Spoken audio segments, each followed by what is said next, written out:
Assalamualaikum warahmatullahi wabarakatuh. Berjumpa kembali dengan para pemirsa kami, saya Irena Center dan Agnes. Insya Allah kami dalam channel Irena Handono Official.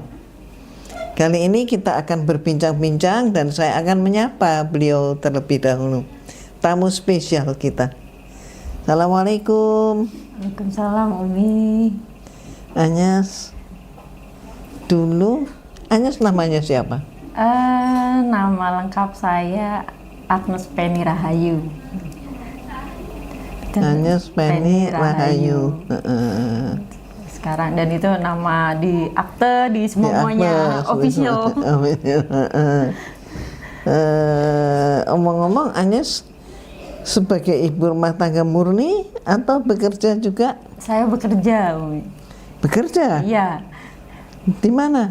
Saya bekerja di developer yang bangun mall sama apartemen di Tangerang. Oh, oke. Business woman. Budak korporat kalau istilah anak Gen Z sekarang. Sudah berapa lama bekerja? Saya Januari ini masuk tahun ke-20. Oh, luar biasa. Udah berkeluarga? Sudah, Umi. Suami? Oh, yang itu. Alhamdulillah. Iya. Omong-omong, Agnes Katolik atau Kristen dulu? Katolik, Umi. Suami? Suami Muslim. Suami Muslim. Jadi gimana? Apakah tertarik kepada Islam karena sayangnya pada suami? Jadi sebenarnya prosesnya itu struggle-nya udah agak panjang, Umi. Agak banyak boleh tahu? Boleh. Jadi kebetulan saya itu lahir dari keluarga yang memang dari kecil tumbuh dari keluarga yang udah beda-beda. Kebetulan mama saya sendiri dulu Muslim. Tapi nikah dengan papa yang Katolik. Kalau nggak salah saya umur 7 tahun, mama dibaptis secara Katolik. 7 tahun mama dibaptis. Iya, jadi mama Katolik, otomatis saya dibesarkan dalam keluarga Katolik. Cuman memang di keluarga saya itu kakek nenek dari mama itu Muslim sekali, kebetulan kakek juga mungkin kalau istilah sekarang marbotnya masjid ya kakek itu. Jadi pengurus masjid yang kakek dari, sedangkan kakek yang dari papa Katolik.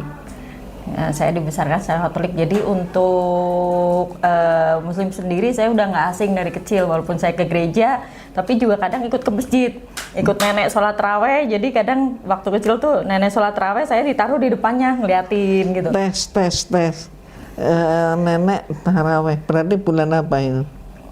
Nenek taraweh itu bulan Ramadan. Bulan Ramadan. Saya masih kecil, jadi memang udah nggak asing.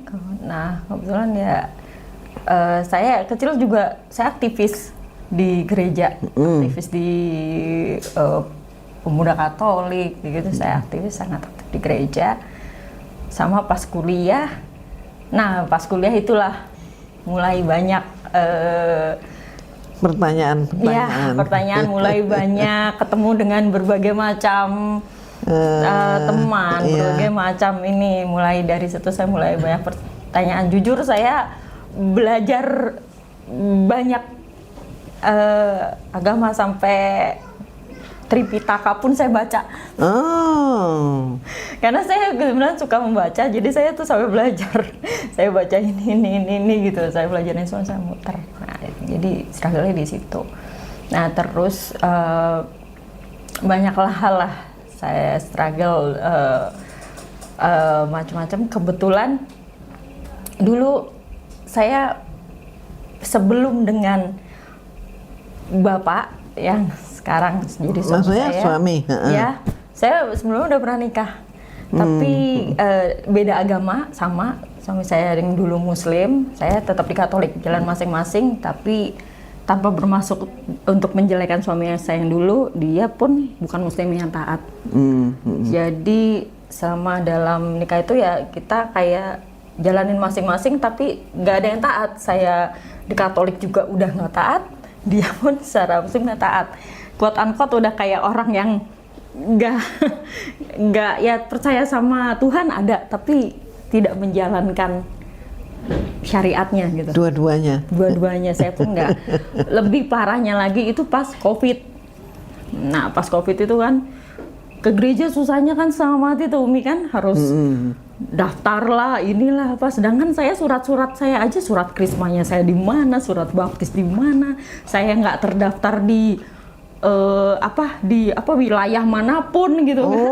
Jadi mau daftar ke sini aja, ibu terdaftarnya di mana, harus daftar ke ini, aduh harus cari ketua wilayah ini. Saya sampai bilang, saya kan cuma pengen berdoa gitu ya ke gereja, kok susah bener sih, saya bilang gitu kan. Nah entah kenapa saya punya rumah, saya pindah rumah kan pada saat COVID itu, rumah saya tuh hanya 5 langkah ke 5 rumah terus masjid. Nah entah kenapa, nah dari situ tuh pas COVID, kebetulan saya kena COVID juga, jadi kalau pagi tuh suka bangun pagi-pagi denger azan. Terus Dari gimana? masjid itu saya cuma mikir gini, Berisik banget gitu ya? enggak sih Umi, karena dari kecil udah kebiasaan denger azan, jadi nggak terlalu, cuma saya mikir gini, kok enak ya kalau saya bisa berdoa hanya tinggal jalan kaki gitu. Oh, jadi ketika ada orang yang merasa terganggu dengan suara azan, tapi Agnes malah sebaliknya. Ya, Malah merasa makin yang dulunya udah pernah belajar, udah pernah terpendam, jadi kayak makin kok enak ya lihat. Kok mau komunikasi sama yang di atas kok kayaknya gampang gitu. Nah, Mudah. pemirsa, berarti tidak benar juga kalau mereka yang menyatakan azan itu mengganggu, karena ternyata beliau tidak merasa terganggu, malah merasakan adem gitu ya. Benar, jadi saya merasa oh kok mudah ya, ternyata mau sholat itu mau ketemu sama, mau komunikasi sama, saya waktu itu masih istilahnya mau bicara deh, mau komunikasi dengan yang di atas tuh mudah, hanya dengan saya 5 langkah aja saya udah bisa ini gitu. Terus kok bisa komunikasi bisa sehari 5 kali, sedangkan saya sekarang aja saya bingung, saya mau ngomong sama siapa gitu, kayak putus komunikasi gitu, nggak bisa nemu ini gitu kan. Ya udah tuh udah mulai ke trigger pas COVID itu udah mulai. Nah berjalannya waktu, bulan saya ketemu bapak suami saya sekarang. Sebelum COVID atau sesudah COVID? Sesudah COVID. Ketemu terus makin lah saya keingintahuan ditanyakan pada beliau dan beliau bisa menjawab. Makin ini gitu, makin keinginan saya gitu. Kebetulan beliau juga waktu itu mau berangkat haji juga, jadi makin saya bantuin beliau persiapan mau berangkat haji. Semakin pengen tahu juga haji itu apa gitu benar. Ya. Terus ya sudah, akhirnya saya memutuskan jadi mu'alaf, mana pas beliau manasik haji juga saya ikut gitu kan. Jadi saya tahu pengetahuannya, oh haji tuh gini gitu. Terus makinlah tumbuh. Itulah ketertarikan. Akhirnya saya mutusin jadi, yaudah saya bilang, yaudah saya mau jadi mu'alaf. Jadi kesimpulannya kalau begitu, apa sih bagi Agnes? Pasti Islam itu kan agama yang hak, sempurna, pasti semuanya indah, menarik, ya. Tapi bagi Agnes sendiri, apa yang paling menarik sehingga bisa mengubah haluan kehidupan? Sebenarnya buat saya yang paling menarik dari Islam sendiri adalah bahwa saya bisa berkomunikasi dengan yang di atas. Sehari itu bisa 5 kali saya dikasih kesempatan buat berkomunikasi dalam itu. Kalau di agama saya yang dulu kan harus minus sekali baru formal bisa berkomunikasi. Terus kalau sekarang di Islam tuh kalau umpamanya saya paling simpel aja ngantuk gitu di kantor langsung wudhu, oh sholat udah seger lagi gitu, udah bisa mikir lagi. Jadi buat saya tuh dulu saya sempat berpikir pas di agama Islam itu ribet. Banyak aturannya dulunya lah, begitu. Iya banyak aturannya lah, nggak boleh pakai baju kebuka lah, apalah itulah gitu kan. Berarti kalau begitu orang-orang yang menganggap Islam itu ribet dan sebagainya, berarti berawal dari ketidaktahuan dia. Iya. Mengapa harus begitu? Terus gimana? Itu makanya terus ya udah ribet gitu. Islam tuh apa pantangannya banyak, nggak boleh ini, nggak boleh. Ya jujur kan dulu saya juga agak anak gaul nih Umi nih, gitu kan ya. Makanya mohon maaf kalau saya ngomong juga masih agak belepotan. Jadi maunya bebas Ya, gitu. jujur kan dulu juga agak anak gaul, misalnya penampilan saya apalah, rambut saya warna-warni lah, apa gitu kan. Islam nih ribet nih, itu kan nggak bisa pakai celana pendek gitu kan, nggak bisa pakai ini gitu, sempat gitu. Terus ya berjalan waktu ternyata gitu, saya coba dulu, oh ternyata di Islam tuh saya mau komunikasi sama yang di atas sangat mudah gitu. Itu yang paling bikin saya tertarik, sesederhana itu sih Umi. Tidak, maksudnya banyak orang tertarik dari segi apa-apa, kalau saya hanya itu praktis dalam kehidupannya. Iya, saya berkomunikasi dengan sangat mudah. Kebetulan terus akhirnya dipertemukan juga sama orang yang bisa membimbing saya supaya saya bisa lebih ini lagi, belajar lagi terus. Tapi ngomong-ngomong, boleh tanya nih? Boleh. Nggak curiga awalnya, ini orang kok baik sama saya, ini orang kok agamanya beda sama saya, nggak gitu? Enggak, saya nggak curiga sama sekali ke arah sana, karena memang pada dasarnya sebenarnya mungkin keinginan saya untuk saya jadi Muslim atau Islam itu sudah ada, cuman belum ada keberanian untuk menyatakan. Iya, karena waktu itu kan, ya jujur kan saya nggak ada pembimbing yang saya tuh udah kayak layangan putus tuh agamanya, mau dibilang Katolik juga enggak, dibilang agama apa juga nggak tahu kan, udah. Ya karena susah. Ya nggak ada hambatan untuk ibadah itu ya. Jadi sebenarnya kalau menurut saya nggak ada curiga di situ, justru malah ini semacam kayak ini trigger. Jadi saya berani, akhirnya saya jadi berani bahwa memutuskan untuk iya saya convert ke Muslim. Justru itu triggernya, jadi saya nggak ada curiga sama sekali. Nggak capek sehari ini Mas nih? Enggak. Sama sekali nggak capek. Ya, jadi berarti memang lebih tertata ya? Iya, hidup saya juga sekarang lebih tertata, saya merasa lebih nikmat aja sih jalanin hidup, lebih nggak. Kalau dulu kan hidup kayaknya wah sibuk nggak karu-karuan gitu ya. Kalau sekarang tuh lebih rapi gitu. Kalau ada orang yang ngomong kan, ya hidup kapan lagi kalau nggak sekarang, selagi masih muda banting tulang begitu ya. Tulangnya dibanting-banting. Mungkin itu saya yang dulu begitu. Begitu. Banting tulang buat beli tiket jalan-jalan.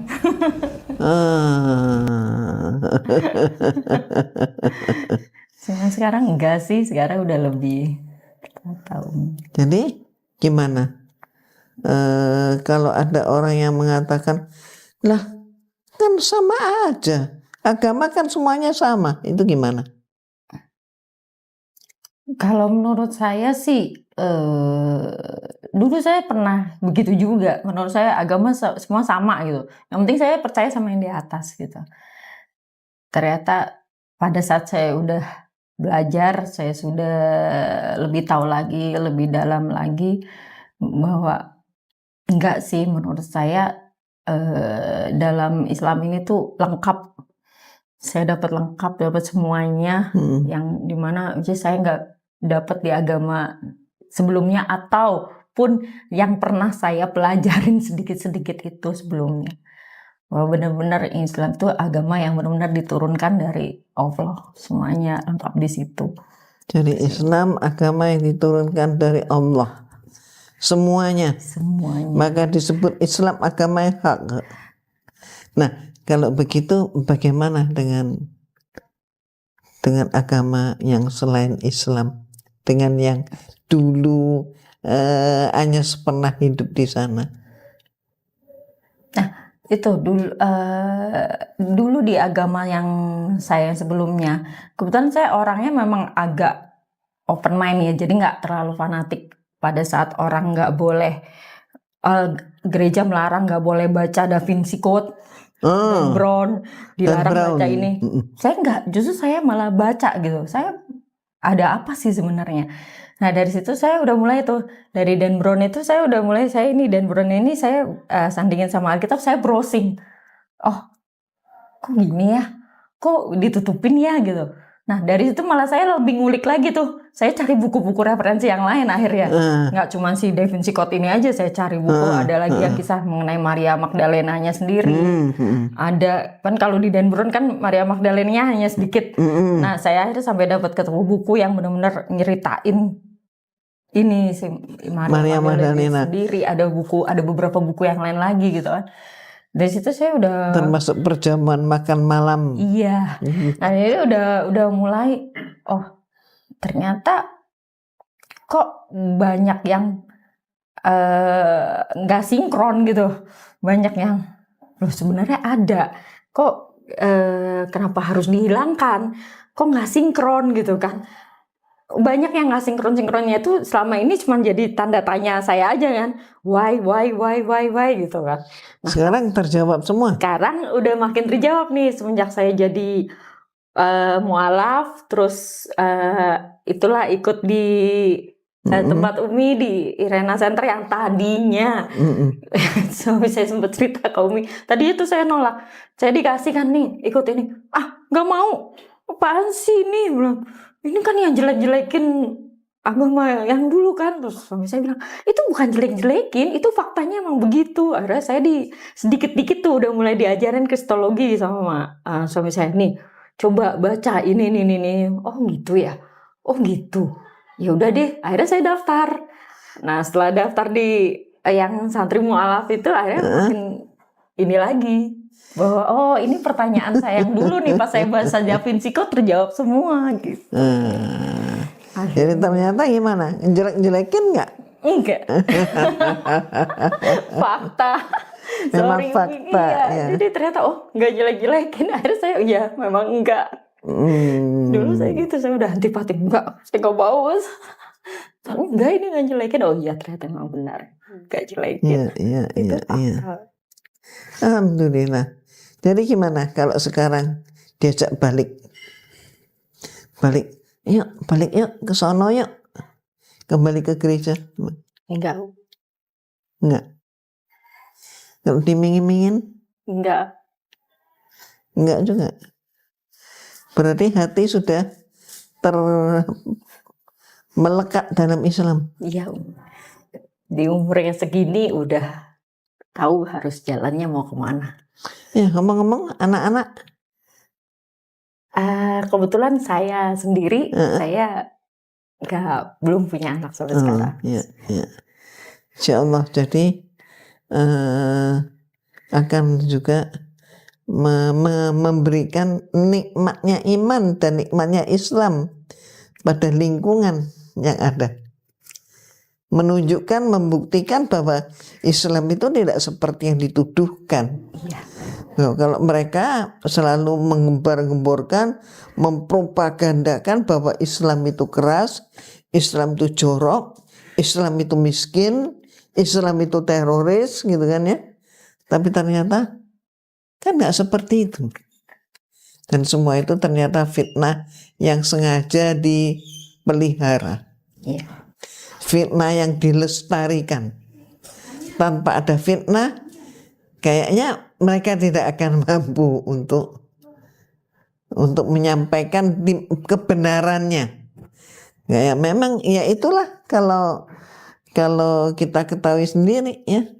Jadi ada juga pengakuan dari pendeta yang masuk di sosmed juga, bahwa kalau mau tahu, kalau mau berkenalan dengan agama yang benar-benar murni dari Allah, ya Islam itu satu-satunya.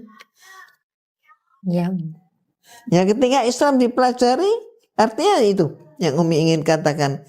Ketika Islam dipelajari, maka akan terungkap seperti itu. Iya. Dan ternyata menjadi Islam itu tidak berat. Gak berat ya. Dan ternyata pakai baju seperti ini juga tidak seberat yang saya bayangin dulu. Dipikir kalau dulu ribet banget gitu. Sumuk gitu kelihatannya kan kalau orang Jawa bilang, ternyata enggak. Ternyata enggak ya, alhamdulillah. Ternyata simpel itu. Alhamdulillah teman-teman yang tadinya nggak pakai, ada beberapa teman saya yang tadinya nggak pakai hijab, lihat saya aja dengan pakai, mereka pada pakai. Ada beberapa sudah. Alhamdulillah. Berarti itu syiar yang sudah dilaksanakan oleh Anyes, insya Allah pahala itu. Amin. Ada ingin Anyes pesan kepada ini kalangan kita sendiri? Saya sih mungkin kalau pesan, saya belum ilmu saya tuh tidak tinggi, malah sekali lagi saya masih buta huruf juga baca Al-Quran. Ya, semua orang juga ilmunya belum tinggi. Justru kita sedang menuju dan berjuang untuk menjadi yang tinggi itu. Saya sih cuman mau ini aja, bahwa ternyata di dalam Islam itu sangat mudah untuk berkomunikasi dengan Allah, dan Islam itu tidak berat dan tidak repot seperti yang dibayangkan, dan tidak seperti stigma yang selama inilah. Ya. Dan Islam itu bukan agama doktrin ya.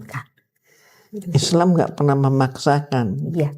La ikraha fiddin, ya. Tidak ada paksaan dalam Islam.